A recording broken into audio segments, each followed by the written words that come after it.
Sorry about that. Just had a internet connection. Just lost internet connection. But anyway, I wanted to talk about Thor, Love and Thunder earlier, because this is a spoiler talk. So if you guys don't want to hear about it, just get out of the video. It's easy as pie. But I already warned you like at the recent video, so I'm just gonna talk about it right now. So Thor: Love and Thunder.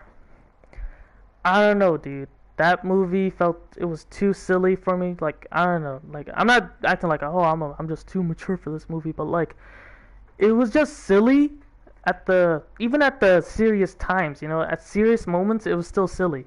And then people might say, oh, like with Thor Ragnarok it was also silly, but you didn't talk shit about that.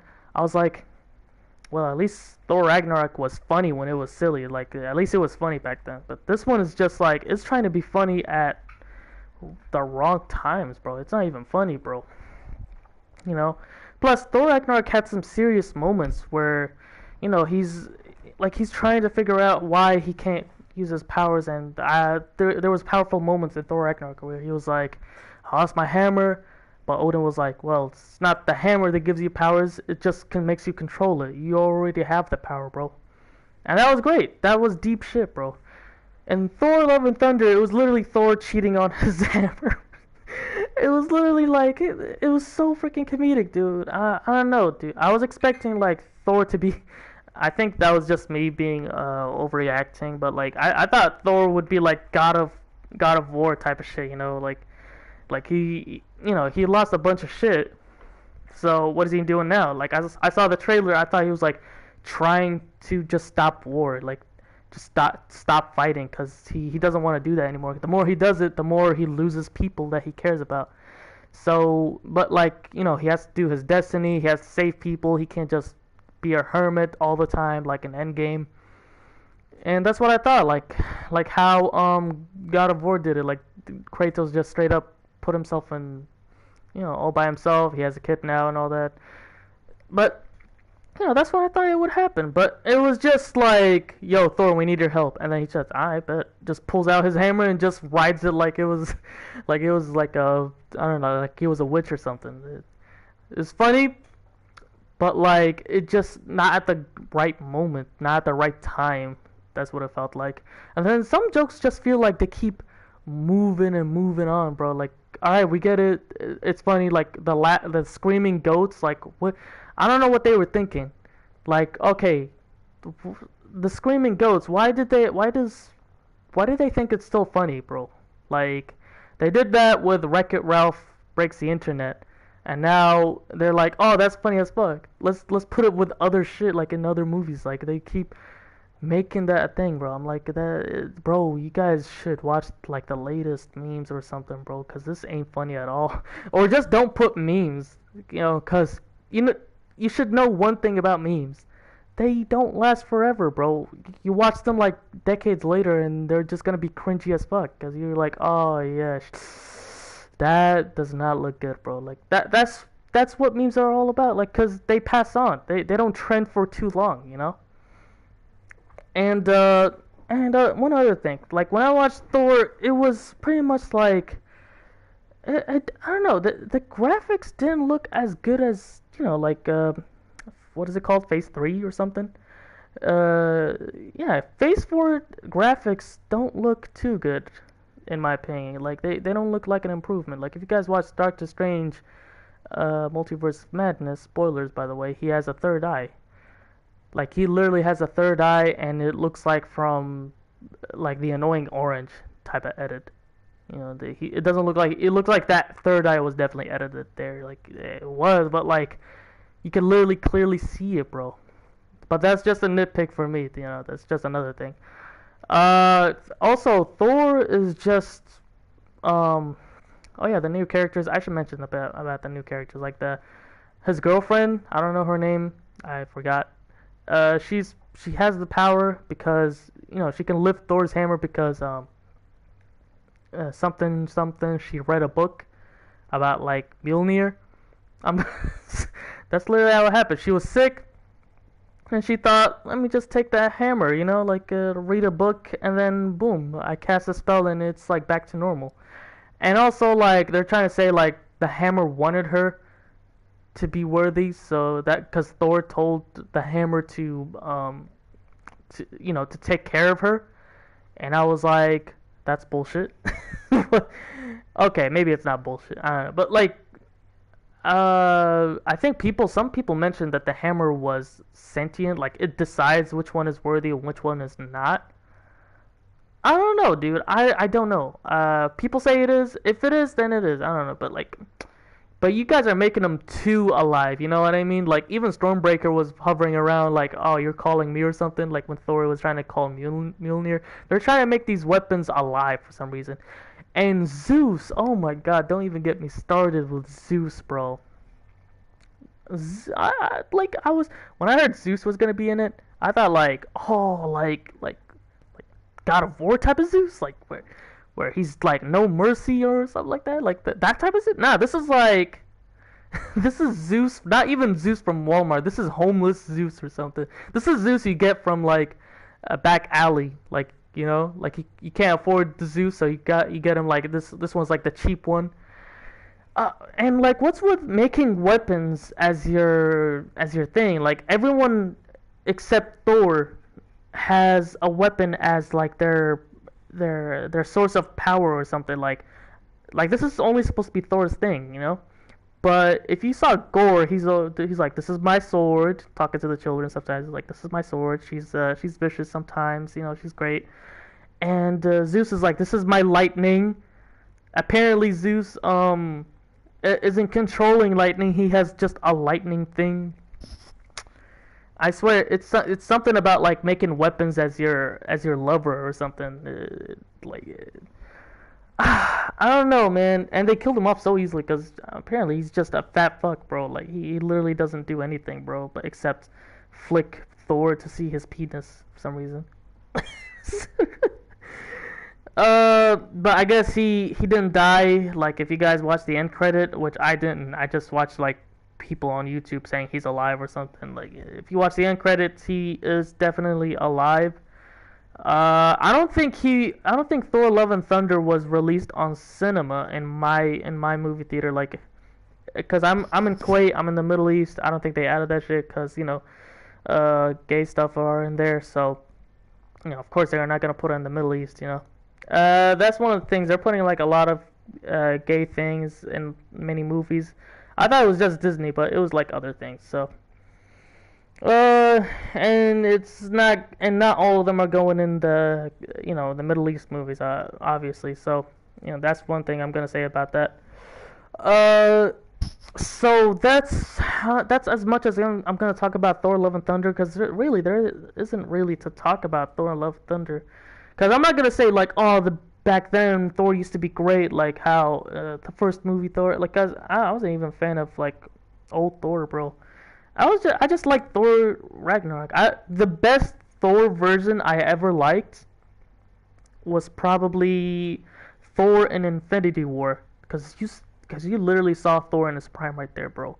This was Thor where he literally has nothing to lose. He'll go Homelander if he has to, bro. He'll do a whole Homelander shit if he has to. All right, this is the best Thor I ever seen. Thor with a Stormbreaker, all pissed off and shit. That was the great stuff. Also, like Thor in Endgame is pretty much like I feel like they nerfed him, But this was like an accurate version of Thor. Like this is how Thor is supposed to look like. Uh, then all right, cool, cool. I like it. I like how they try to make him look accurate. But I still prefer Infinity War Thor, because that one was a badass shit. All right. Oh shit! I almost dropped my controller. Yeah. What else am I gonna talk about? Like, okay, so I finished talking about Thor. I feel like I should talk about something else, like probably like, all right, I'm just gonna talk about TV shows. I'm gonna start with Moon Knight. Moon Knight is, how can I describe it? It's good. It's good. I wouldn't say it's like the greatest thing I watch. It's like definitely something that's good to watch while waiting for something, like something you can watch while you're waiting, you know? 'Cause that's how it felt like. It felt like that. It didn't feel like it was how can I say? It didn't feel like I was seeing enough Moon Knight, if you know what I mean, like the whole suit thing, because you mostly like see the characters. It was great, but I feel like there was not a lot of action scenes, and when there was, it just didn't feel great because I don't know, my TV show budget and all that. I feel like they should just stop making TV show superheroes. Like that. An example of that is Kenobi. If you guys watched Obi-Wan Kenobi, it's definitely like I loved it very much. But it's the movie budget that kind of feels like it's ruining it. Like that doesn't mean I hated it. It just felt like if he made it a movie, it would definitely be better. You know, because the action scenes would be focused more and the graphics would be focused more. Because this is a TV show budget. They think like because Mandalorian was a successful TV show, then anything that's a TV show is a good idea. But like, not all of them should be like Mandalorian. Just make it a movie. Cause I wanted to see Darth Vader and Obi-Wan fight in a cool graphic way, in a cool looking planet. Like they should fight in a graveyard full of Clone War ships and shit like that. It's like they're fighting one last time for their past. That would be a cool place to fight. Like if you guys played Jedi Fallen Order, it's just like you start out in a place where there's Death Stars, there's not Death Stars, Star Killers for the Clone Wars, all the Clone War stuff were over there, like the graveyard full of Clone War battleships or something like that. I don't know how to describe it, but if you know what I mean, you know what I mean. That's where they should fight, in my opinion. And like it should be like a cool ass fight where like Darth Vader can lift a whole freaking Star Killer, just like how like Star Killer did it, like lift a whole ship and throw it at Obi-Wan. I think that's over exaggerating, but that's fucking Darth Vader, yo. Like nothing is an over exaggeration when Darth Vader is around, alright? I still like how they treated Darth Vader in the TV show. He's menacing. He killed children like he should be. Ain't no children got plot armor, I'm afraid. I'm sorry, dude. But like that's how Darth Vader is, bro. Like he is menacing. He is crazy. Like you see, like what's crazy is that you saw a little bit of Anakin and Darth Vader. Not like you should be, of course, but like it felt like Anakin was wearing the Darth Vader suit. That's what it felt like to me, cause usually when you watch Darth Vader, he's like a whole different person than Anakin, But this one, you can literally tell that Anakin's in that suit, bro. Like Hayden Christian is in that suit. You could tell that he's still a rookie. I know, like he just started with the whole Darth Vader thing. He's still a rookie about it. He's not like the Darth Vader from New Hope or the Rogue One or anything like that. This is like still just the Darth Vader from just this is still a noob Darth Vader. Like he's still making his way around his suit, his purpose, his everything. Sorry, I'm getting distracted by ignore that. Don't worry about it. Anyway, but that's what it's all about. Like this is not Darth Vader in his prime. This is Darth Vader in his rookie time. The Darth Vader in his prime is probably like in Rogue One or something. But like that's the whole point about it. And Kenobi, you see him like he's depressed as fuck, bro. You show him like he's in a cave all by himself doing the same routine to watch Luke and all that. They go so deep with this. You can tell they definitely care about this, which is actually great. This is actually like a good thing to care about a TV show or something like that about a character, because this is a childhood character right there. It's not my childhood. I'm gonna let you know. It's I didn't care. I'll let you know now, and I don't want to make you mad. I didn't care much about the Clone Wars. Yeah, back then when I was a kid, I only cared about 2D animation, and the Clone Wars was not all about that. For me, I didn't even watch it or anything like that. But like I could tell it meant a lot to like most people, and even people that I know cared so much about it. That doesn't mean I hate it, of course. I like it, but I'm not a fan of it. But it's definitely like everyone's dream. I'm not saying I'm not a Star Wars fan, but like I definitely love Star Wars. Definitely has some it's a place in my heart, bro. That definitely like has a place in my heart. Uh, but like for now, I think I need to take a break from Star Wars and Marvel, and even well, maybe not Jurassic Park.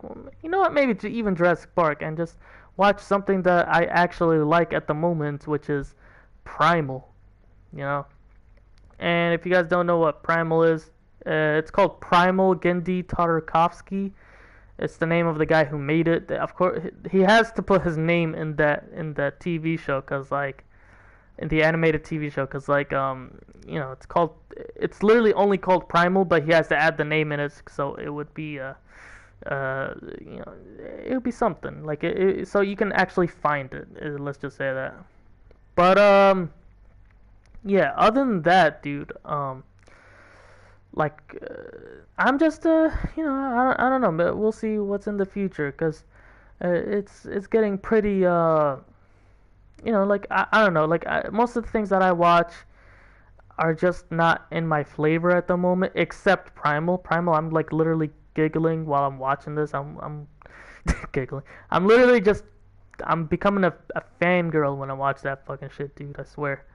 It's that good for me, dude. It's like I don't want to talk too much about it, cause you know, cause really it's really just about a character who is with his dinosaur who is exploring the world and seeing the world become evolving slowly while you're watching them. You know, see what they have to deal with. It's a good show. It's a good show. Oh yeah, this is probably gonna be my last thing to talk about, but I think I should talk about Spider-Man: No Way Home, cause this was definitely a big event, and I cannot just not talk about it. So Spider-Man: No Way Home. This is a definition of give the people what they want, you know, and they did it in a great way. They did it in a great way. I heard there's an extended cut coming. I hope it's good. I definitely want it to be good. Because if it's an extended cut, that means they're adding shit that's unnecessary. But that means no. It should be like they're adding shit that is necessary, but they didn't have the time to add it. Huh? See what I did there? Yeah. Uh, yeah. So Spider-Man: No Way Home was great. I loved it. But for some reason, when I got out of the movie theater, I wasn't as hyped as my friends because I pretty much felt like, well, it was a great movie. It was definitely an awesome movie. But I didn't talk about it after that. I did talk about it with my friends a lot, but like it wasn't like that much to talk about. I just thought it was an awesome movie, you know. uh, let me talk about the best things that I like. First of all, I don't want to put people down by just saying that Spider-Man: No Way Home ain't that great or something. It's definitely the best movie I've ever seen about Spider-Man, bro. It's definitely the greatest thing. Seeing Toby and Andrew and Tom just together makes you just want to just sit there and watch them talk about what they did, what villains they talked about, you know, what villains they fought, what crazy things that happens, dude. You just want to sit down and listen, bro. That's literally it. And then when you see like them, they're literally like brothers, bro. They're literally like siblings, cause they all feel like the youngest, the middle, and the oldest out this thing. I like the chemistry in this one, and the villains were portrayed fantastic. You know, one thing that I wish they put. That's one of the only things that kind of annoyed me. Was I wish they added Venom in this freaking movie. They did add Venom. They did add Venom, but like in the end credits, they made me so hyped when I watched Venom. Like I remember watching Venom, Let There Be Carnage, and the end credits hyped me up. Like I literally was like, we're about to see Venom in Spider-Man: No Way Home, dude. I'm so hyped. It's gonna be crazy. But he just showed up at the end credits. Like they just added him in just to throw him out. Why? Because they wanted to throw a symbiote in there to make Tom Holland to face symbiote. I wonder what Tom Holland would think when he faces a black goo, you know, because he remembers like he will remember that you know, Tobey Maguire Spider-Man said, I had to fight a black goo once, you know. So he at least like one of the greatest things is Tom Holland gets a head start about like heads up, you know, about what villains he would be fighting someday. Like imagine he fights a Green Goblin in his universe. And I know what you might be thinking, Green Goblin, bro. What are you talking? He already fought a Green Goblin. I'm like, yeah, but like, the only reason there's no Oscorp in their universe is because there was Stark Industry. Like there was already a company that makes military weapons. But since Tony Stark died and the Stark Industry is, going down, that means it's an opportunity for Oscorp to go up. So maybe there will be Norman Osborn in this universe, and Peter Parker will have a heads up. That will be something interesting to watch. Like that'll be definitely something interesting to watch, bro. And so now there's a Venom in their universe. Now there is a Venom in their universe. It's not. I wish it was, the Venom from the Venom movie just stayed in this universe or something. That'd be great. But like apparently they just wanted his symbiote and that's all. Um, that's and one of the other things that I wanted in Spider-Man No Way Home was to see more Green Goblin in action. I mean, not like just Tim talking about I want a burrito. I like that thing. But like just seeing Green Goblin more in action, like him wearing the helmet. Like I heard there was a deleted scene where Green Goblin, Doc Ock, and Spider-Man were in a Mexican standoff in the bridge, and it was supposed to be 15 minutes long instead of 5 minutes long. And that would have been sick, bro. I really wanted to see more of Green Goblin. I really wanted to like see him, and I think we will see him more in action in the extended cut. But I don't know, like that's what I'm looking for. I want to see more Green Goblin in action. That's what I like to see because I like Green Goblin. He's one of the unique villains that we rarely see in movies. Because most villains now then are trying to be like Thanos, like Hold on, someone keeps sending me messages. Sorry about that.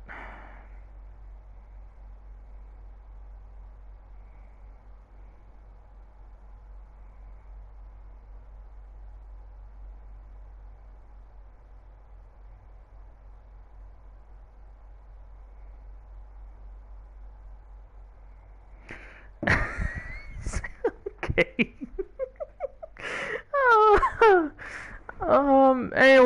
Anyway, dude. What was I gonna say? Yeah, as I was saying, I like Green Goblin because he's one of the villains that are so unique, dude. Because most of the villains just have like reasons to be villains. For example, like Tom Holland Spider-Man villain, so it's like not Green Goblin, Vulture. Vulture is literally like he's just a guy doing this for his family. And Mysterio just wants revenge from Tony Stark, who is already dead. And like most villains are trying to get a good reason to be villains, like I'm just trying to help the humanity or something. That's why I said they're trying to be like Thanos, because they're trying to do something for their own reason that they think it's a good idea, instead of just like just being a villain. Like how Green Goblin is. Most villains are trying to be good in their own way by doing something bad. Meanwhile, Green Goblin is like, I'm just being bad because I like to be bad. I'm just being bad because I'm evil, bro. He's like your classic villain, bro. He's like, I just like being bad.